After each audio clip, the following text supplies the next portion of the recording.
जवानों को जरा परवाह नहीं बेतदाली की, बुढ़ापे में नतीजे इसके ये नादान देखेंगे। गिलासों में जो डूबे फिर न उभरे जिंदगानी में, हजारों बह गए इन बोतलों के बंद पानी में। न कर बर्बाद अपनी जिंदगी बोतल के दीवाने, वो काटेगा बुढ़ापे में जो बोता है जवानी में। ये दारू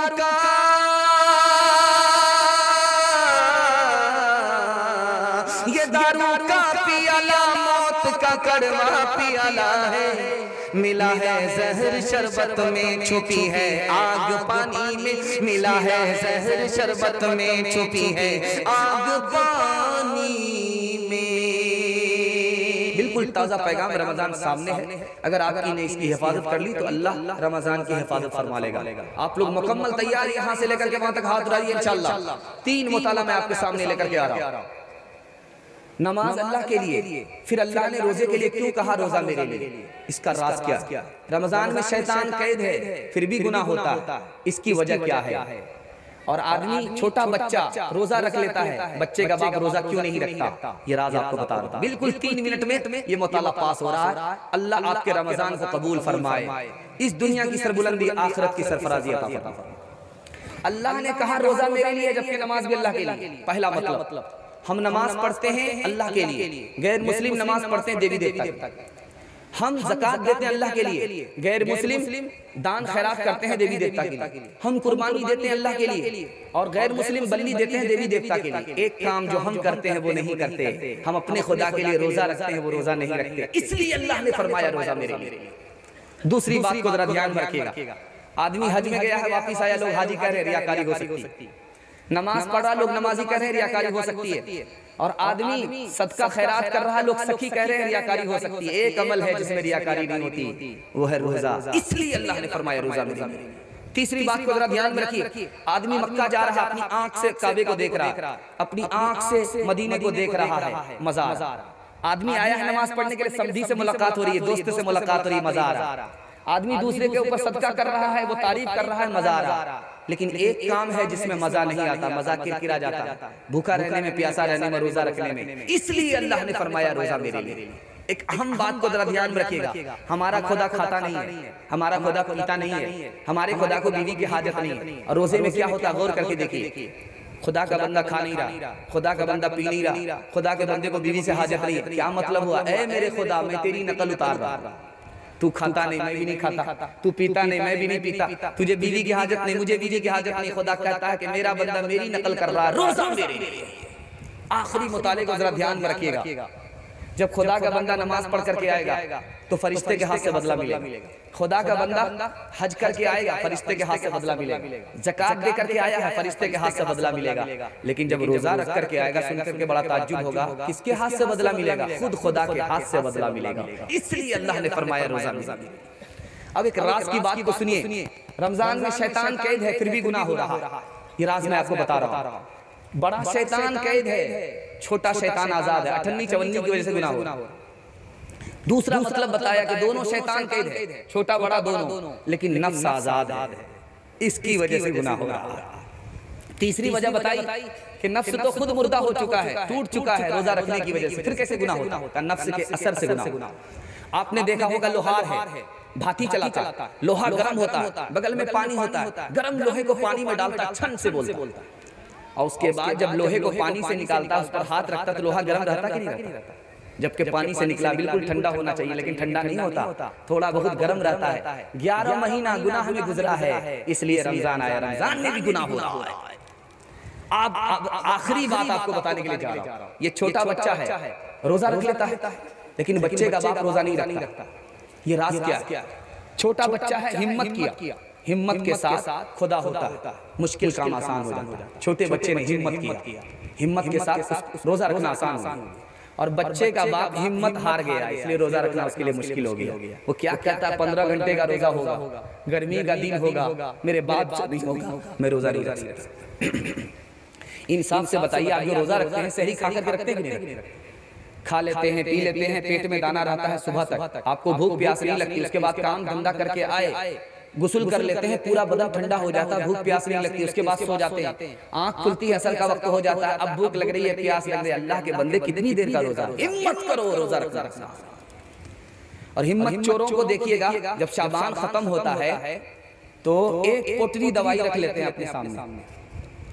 जब कोई बाहर से दोस्त आया, कहा कि ये क्या है, आके देखिए ना, इसी की वजह से रोजा नहीं रख पाते। दामाद आया, इसी की वजह से रोजा नहीं रख पाते।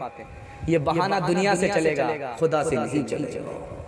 एक आदमी था, रोजा नहीं रखता था, लेकिन बीवी से फरमाइश करता था, ये पकाओ वो पकाओ, ये पकाओ वो पकाओ। बीवी भी परेशान है कि बाप रे, इसका पेट है कि इंडिया गेट है।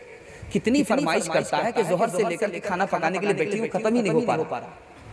लेकिन वो रोजा रखता नहीं था। जब उसको भूख लगती थी, प्यास लगती थी, तो लुंगी लेकर के दरिया में डुबकी मारता था, मुंह खोल देता था, जी भर करके पानी पी लेता, ऊपर से फिट फाट नीचे से मक्का मांगा। 99 दिन चोर के एक दिन कोतवाल। अल्लाह को चोरी पकड़ानी थी, गया लुंगी लेकर के, जैसे ही डुबकी मारी, मुंह खोला तो पानी जाने के बजाय मछली चली गई, और टेंगड़ा मछली चली गई, जिसमें डबल कांटे होते। दायां काटा दायां काट, दाईं तरफ चुभ गया, बायां काटा बाईं तरफ चुभ गया, मुंह बा दिया। अब डॉक्टर के पास जब कांटा निकालने के लिए लाया गया तो डॉक्टर को ताज्जुब होने लगा कि कैसा बदनसीब आदमी है, अगर मुंह खोल करके सोएगा तो मक्खी जाएगी, ये मछली कैसे गई। तब राज फाश हुआ कि वो ऊपर से रोजा रखता था और नीचे से रोजा तोड़ता था। बहाना दुनिया से चलेगा, खुदा से नहीं चलेगा।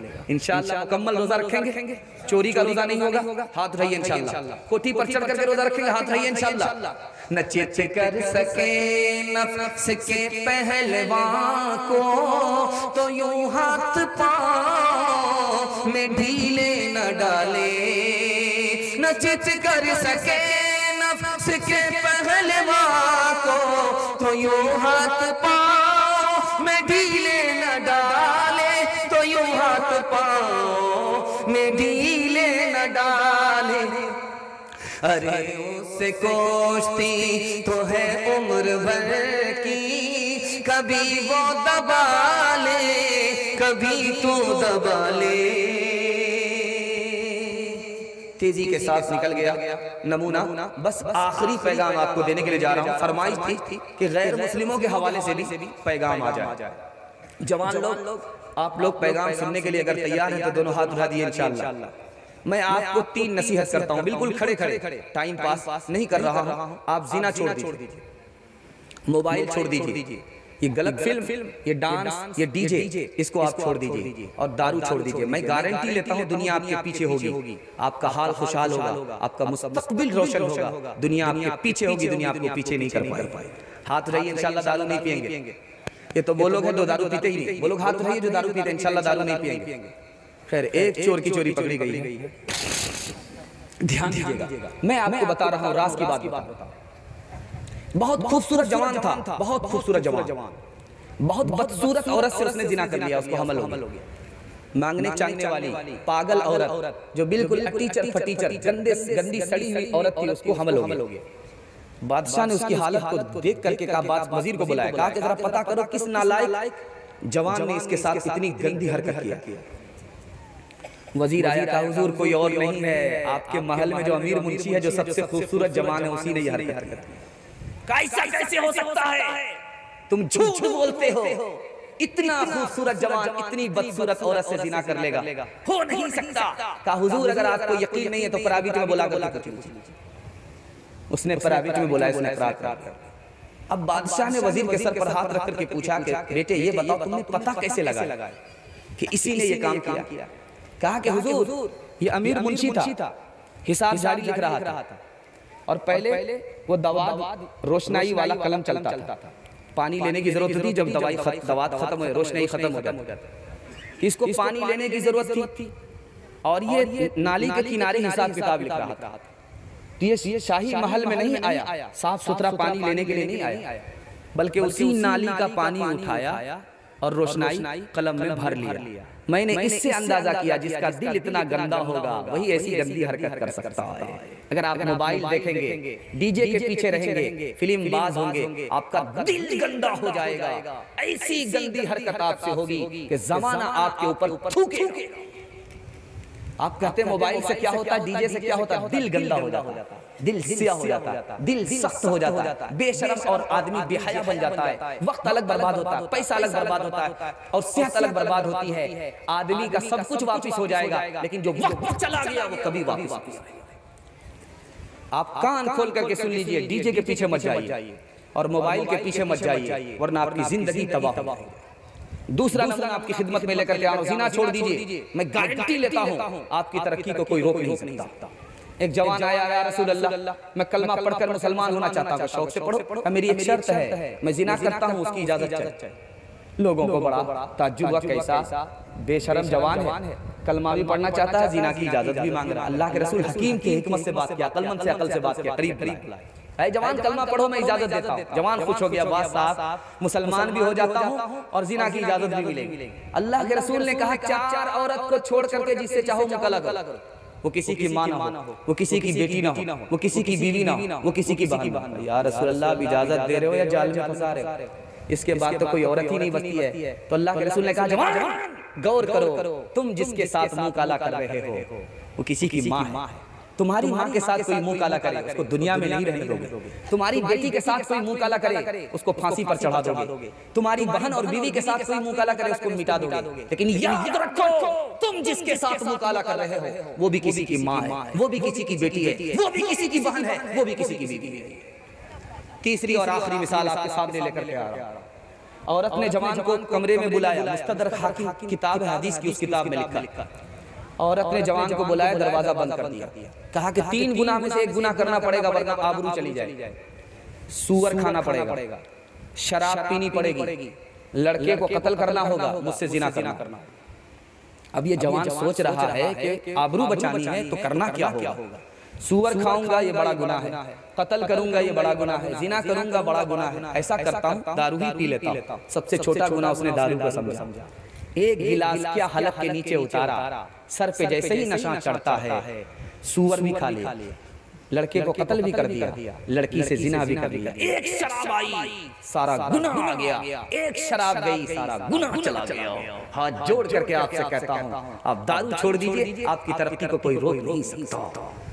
3 मिसाल दे रहा हूं, दारू से 3 नुकसान उठाने पड़ते। पहला नुकसान, आदमी जवानी में बूढ़ा मालूम होता। दूसरा नुकसान, जवानी में मौत आती। तीसरा नुकसान, आदमी मैदान हार जाता है। आप कच्चा अंडा तोड़िए, गिलास में डालिए, 1-2 बूंद शराब की डालिए, अंडा पक जाता है। जो हलक के नीचे शराब आएगी तो दिल का क्या हाल करेगी। जवानी में आदमी बूढ़ा मालूम। आप लोग किसान आदमी है, स्प्रे मशीन आपकी पीठ पर होती है, आप स्प्रे करते हैं, फाजिल घास को आप जलाते हैं। आप 99 बूंद पानी डालिए स्प्रे मशीन में और 1 बूंद शराब की डालिए, फूल पर आप स्प्रे कीजिए, फूल मुरझा जाता है। अंदर का क्या हाल होगा। खुदा के वास्ते आप दारू छोड़िए, जवानी में मौत नहीं आएगी। दारू छोड़ दीजिए, जवानी में बुढ़ापा नहीं आएगा। दारू छोड़ दीजिए, आप मैदान जीतेंगे, मैदान हार नहीं सकते। हाथ उठाइए, इंशाअल्लाह दारू नहीं पिएंगे। बिल्कुल सही जा रहा है। जवानों को जरा परवाह नहीं बेतदाली की, बुढ़ापे में नतीजे इसके ये नादान देखेंगे। गिलासों में जो डूबे फिर न उभरे जिंदगानी में, हजारों बह गए इन बोतलों के बंद पानी में। न कर बर्बाद अपनी जिंदगी बोतल के दीवाने, वो काटेगा बुढ़ापे में जो बोता है जवानी में। ये दारू